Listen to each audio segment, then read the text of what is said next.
Difficile d'oublier qu'on ne travaille plus dans l'urgence et qu'il faut donc traverser sur les passages piétons. Il y a encore 2 mois, Jean-Michel Fauvergue dirigeait le RAID, l'unité d'élite de la police. Mais aujourd'hui, il est candidat pour un poste de député en Seine-et-Marne. On en a marre de voir de vieux visages, ça fait 30 ans qu'ils sont là. Mais là, j'ai regardé le... Je veux voir de nouveaux visages, de nouvelles personnes. Moi, je ne suis pas dans la politique professionnelle. Et si je suis venu dans la politique, parce que je suis encore flic, et à la fin de l'année, je ne serai plus flic, je suis à la retraite. Si je suis venu dans la politique, c'est justement parce que je suis comme vous, et parce que j'en ai assez des anciennes figures, mais j'ai assez aussi du fait que on rejette aussi, quand on est de droite, on rejette tout ce que fait la gauche, parce que on part sur le principe que c'est pas bon, et quand on est de gauche, on rejette tout ce que fait la droite parce qu'on parle... Non, Macron, c'est pas ça, et dans son programme, il l'a dit. Un café de Bussy-Saint-Georges ou encore la sortie de la gare RER de Torcy. C'est dans cette banlieue parisienne que Jean-Michel Fauvergue a obtenu l'investiture du mouvement La République En Marche.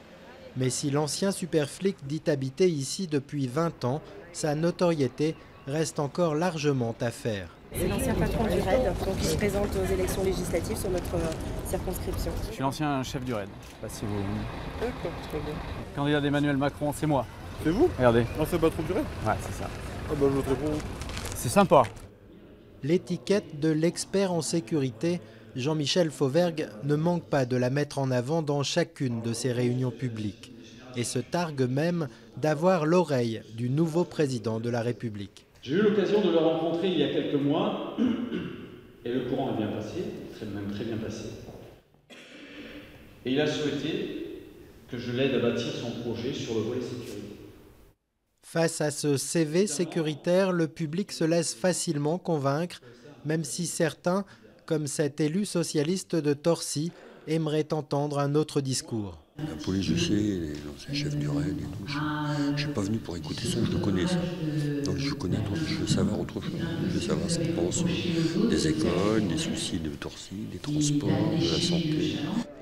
Députée UMP de 2002 à 2012, Chantal Brunel repart en campagne avec le ferme objectif de retrouver son siège, aujourd'hui entre les mains d'un socialiste. Alors pour elle, pas question de faire les frais d'un parachutage qui ne dirait pas son nom. Il connaît le terrorisme, mais le local, excusez-moi, il ne connaît pas.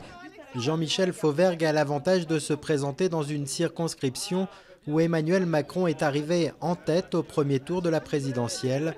Mais avec 8 candidats face à lui, la première bataille politique de l'ex-superflic risque d'être difficile.